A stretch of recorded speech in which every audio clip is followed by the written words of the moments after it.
अस्सलाम वालेकुम एवरीबॉडी। और इस वक्त मुझे बड़ी खुशी हो रही है क्योंकि आज जो ये मैं सेशन कर रही हूँ, अभी कुछ देर बाद जब ये चेहरा बिल्कुल स्क्रीन पर आ जाएगा तो आपको सही से समझ आ जाएगा। वैसे बड़े शुक्र के साथ अल्हम्दुलिल्लाह कुछ दिन पहले हमने सुना था कि सलमान अहमद साहब, the fabulous and famous singer of Pakistan, international artist बल्कि मैं इनको कहूँगी, और उनकी तबीयत कुछ मुतासर हुई थी। आजकल कोरोना के हवाले से हम सभी बहुत डरते हैं। एंड फिर आहिस्ता आहिस्ता उनके बारे में खबर आने लगी। उन्होंने खुद अपने फैंस एंड फॉलोअर्स को बताया कि उनकी तबीयत कैसी है, और आज फाइनली अल्हम्दुलिल्लाह बड़ा अच्छा दिन है। 2 हफ्ते गुजर चुके हैं and he is with us. अस्सलाम वालेकुम। जी वालेकुम अस्सलाम नुसरत, कैसी हैं आप और मैं आपकी ठीक ठाक व्यूअर्स? हूँ, thank you so much and thank you कि आपने न्यूयॉर्क से हमें ज्वाइन किया है इस वक्त। ये भी बताना ज़रूरी है लोगों को। पहले तो जाहिर है वो कुछ कुछ वीडियोस से और कुछ लोगों ने आपकी किसी बात को तो कोई न्यूज़ को जोड़ के और उनको इन्फॉर्मेशन मिली, लेकिन एग्जैक्टली क्या हुआ था, कहाँ आप थे और कैसे आपको ये क्वारंटाइन किया गया, किस वजह से किया गया, ये अगर थोड़ा मैं आपकी ज़ुबानी पता चले। जी शुक्रिया। तकरीबन 15-16 दिन पहले, यानी कि 2-3 अप्रैल को मैं न्यूयॉर्क में, मेरी वाइफ और मैं, हमारी फैमिली यहाँ न्यूयॉर्क में है, तो पहले से ही न्यूयॉर्क एपी सेंटर, अमेरिका का एपी सेंटर बन चुका था कोरोना वायरस का, कोरोना कोविड-19 वायरस का। और यहाँ के सारे जो जितने भी लोग थे बहुत ज़्यादा मुतासिर थे। सारी जिम्स बंद कर दी, यहाँ के जो गवर्नर हैं कोमो, उन्होंने सारी जिम्स बंद कर दी थी। रेस्टोरेंट्स, स्टेडियम्स, जहाज ही नज़र आते थे। तो मैंने अपने आप को महदूद, बाकियों की तरह मैंने भी सोशल डिस्टेंसिंग, हमारी फैमिली, क्योंकि मैं खुद एक डॉक्टर हूँ, मेरी वाइफ भी डॉक्टर है, तो हमने वो सारे प्रिकॉशंस लिए। लेकिन मुझे ऐसा महसूस हुआ जिस तरह के मुझे पहली दफ़ा चक्कर आना शुरू हुआ। अच्छा, मैं क्योंकि म्यूजिक वो कानों में हेडफोन्स लगा के सुनता हूँ ना, तो मेरी वाइफ ने ये कहा कि तुम इतना ज़्यादा म्यूजिक सुनते हो, शायद इसकी वजह से चक्कर आ रहा है, पहली चीज़ ये कही। तो खैर मैंने इग्नोर कर दिया। फिर मुझे सर में दर्द शुरू हुई, जिस तरह नज़ला ज़ुकाम होना शुरू होता है ना, उस तरह की फीलिंग होनी शुरू हुई। तो मेरे कज़न हैं डॉक्टर शाहिद हमीद, इधर वेस्टचेस्टर में, वो भी न्यूयॉर्क का हिस्सा है।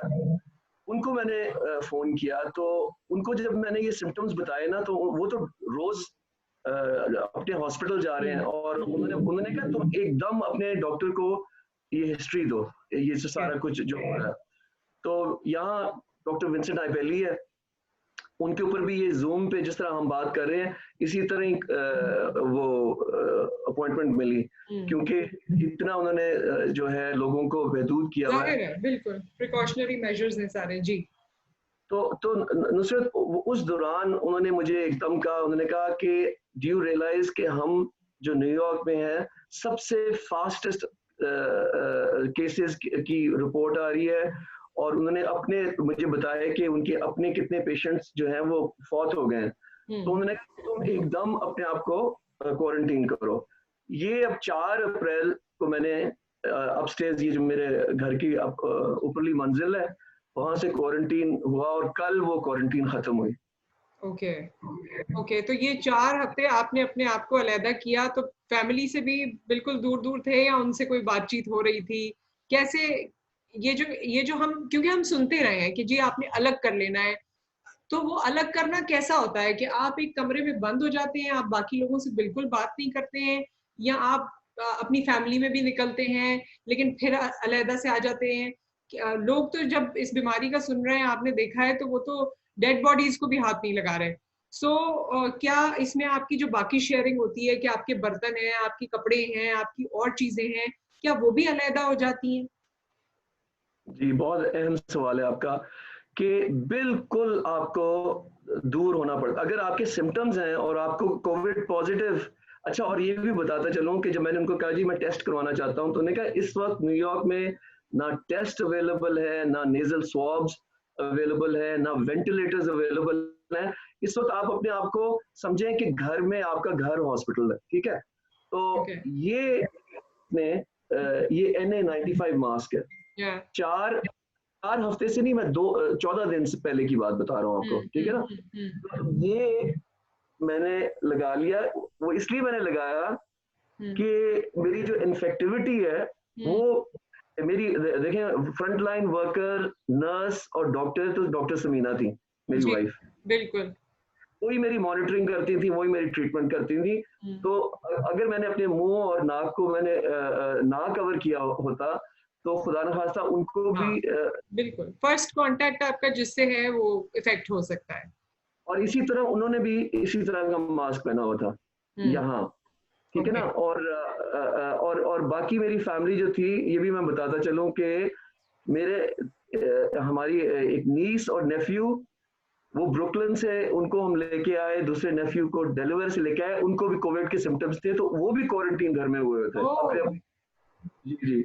सो अब वो तो कैसे हैं? वो ठीक है? वो 14 दिन के, अल्हम्दुलिल्लाह 14 दिन के क्वारंटीन के बाद वो बिल्कुल ठीक है।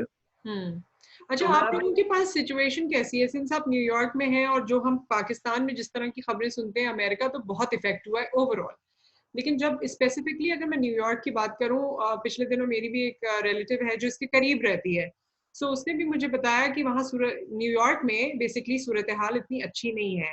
अब क्या हाल है और कितना इफेक्टेड है? आप जब अपनी सराउंडिंग्स देखते हैं, what do you feel being there? जी, बहुत अच्छा सवाल। तो मैं तो क्योंकि बचपन में स्कूल में भी यहाँ पढ़ा, जिस जगह में, जिस एरिया में मैं हूँ, मैंने अपनी ज़िंदगी में, मेरे माँ-बाप ने अपनी ज़िंदगी में कभी भी हम्म, ऐसा समा नहीं देखा कि सही सड़कें सुनसान होंगी। सही बात है। आप ऊपर आसमान को देखेंगे तो जहाज ही को नहीं नज़र आएगा। ये ऐसी वो बिज़ी, सबसे अमीर और सबसे ताकतवर शहर है न्यूयॉर्क, है या कि कोई गाड़ियाँ नहीं, कोई लोगों की चहल-पहल नहीं, हम्म और आसमान में कोई जहाज नहीं।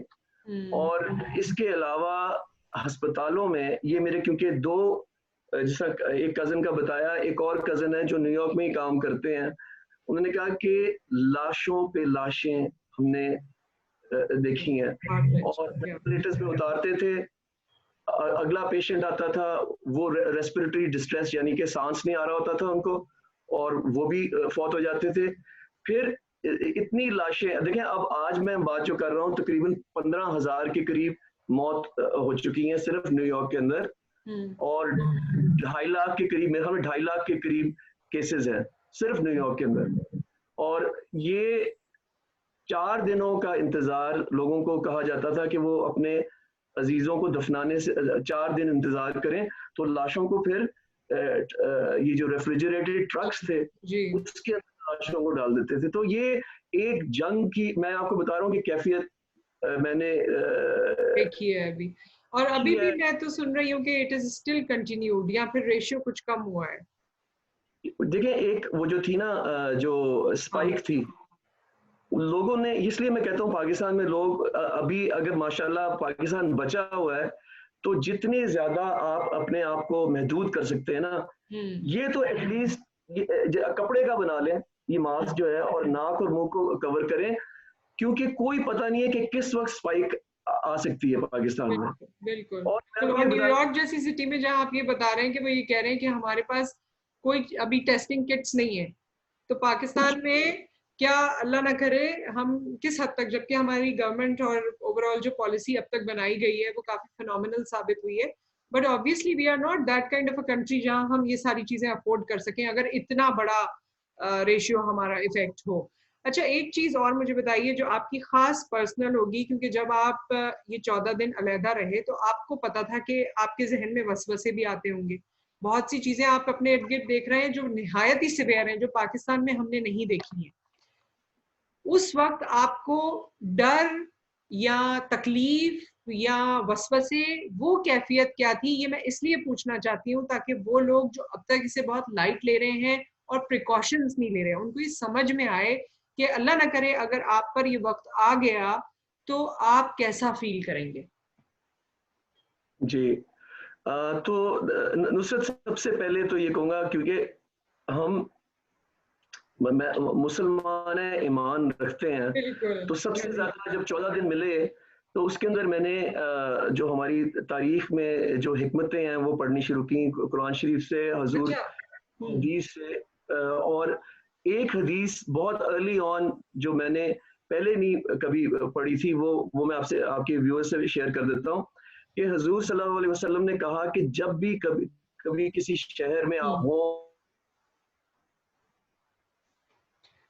एंड क्योंकि हमारा नेट का थोड़ा सा इशू हो जाता है दरमियान में, so I think he will be back in a while, लेकिन yes, so you are back जी। हाँ, आप हदीस बता रहे थे हमें। जी हदीस में ये कहा हुजूर सल्लल्लाहु अलैहि वसल्लम ने कि अगर आप जिस शहर में हैं और वहाँ वबा आ जाए तो आपने अपने आप को महदूद, सबसे पहली बात है कि महदूद कर लेना है, उधर से भागना नहीं है, ठीक है। और फिर उन्होंने ये भी कहा कि अगर आप बैठे हैं तो बैठे रहना जो है वो खड़े होने से बेहतर है, खड़े रहना भागने से बेहतर है। और तो क्या कह रहे थे कि इसको आप भागने से या दूर लोगों से मिलने से आप नहीं इसको डिफीट कर सकेंगे, आपको अपने आप को प्रोटेक्ट करना है। बिल्कुल बिल्कुल, वबा के हवाले से तो उन्होंने यही कहा ना कि अगर उस जगह पे वबा है तो वहां से आप निकले ना, और अगर आप निकले हुए हैं ऑलरेडी तो उस जगह पर आए ना।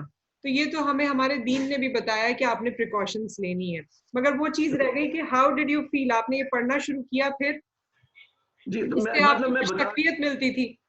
देखिए मैं बता ये सब कुछ इसलिए रहा हूँ कि इसकी 3 ट्रीटमेंट्स मुझे मिली हैं। एक रूहानी ट्रीटमेंट मिली मुझे, एक मेडिकल ट्रीटमेंट मिली, और एक और मैं जो आपको बताता हूँ कि मैंने क्या किया उसको लेने के लिए। तो पहले तो रोज, मतलब कि मैं, क्योंकि देखें जहन में आता है कि अगर ये मेरा वक्त आ गया है, क्योंकि लोग तो इर्द गिर्द आपके लाशें गिर रही हैं हर जगह, तो बिल्कुल। मैं, अगर ये मेरे आखिरी 2 हफ्ते हैं तो मैं अपने आप को जितना ज्यादा आगाह कर सकता हूँ, क्योंकि अगला जो सफर है वो भी मुझे पता है कि आना तो है, वो जो आखिरत का सफर है।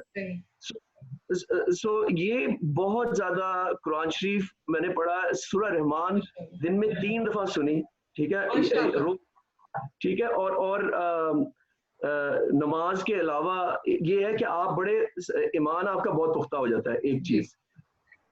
बिल्कुल, तो दूसरा फिर ये आपका टर्निंग पॉइंट भी है लाइफ का मेरे ख्याल में, कुछ चीजों के हवाले से। वो भी मैं आपको आखिर में बताऊंगा कि वो टर्निंग पॉइंट से क्या नतीजा निकला। लेकिन मैं अभी अभी आपको ट्रीटमेंट का बता रहा हूँ कि एक रूहानी, अब मेडिसिन में देखिए, मैं भी क्योंकि पाकिस्तान में बड़ा हुआ हूँ ना, तो समीना भी पाकिस्तान की ग्रेजुएट है डॉक्टर मेडिसिन की, तो वो इंटीग्रेटिव मेडिसिन करती हैं, मतलब कि एलोपैथिक भी, एलोपैथिक भी, ठीक है, और होलिस्टिक भी।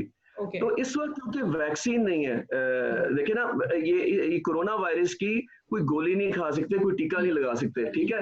तो क्या किया, अब ये आपके व्यूअर्स के लिए मैं बताऊंगा कि एक तो ग़िज़ा, रोज की ग़िज़ा जो आपकी है, ठीक है, उसमें जो भी आप खाते हैं, जौन से भी तबके से आप बिलोंग करते हैं, हल्दी, अदरक, लहसुन और प्याज, ठीक है, ये 4 चीजें रोज आपने खानी है, लेकिन इनको बॉयल या गर्म करके या पका के नहीं, ये कच्चा खाना है, ठीक है ना। हल्दी, अदरक, लहसुन, प्याज अलग अलग वक्त पे भी खा सकते हैं पूरे दिन में, या एक साथ ही खाना है?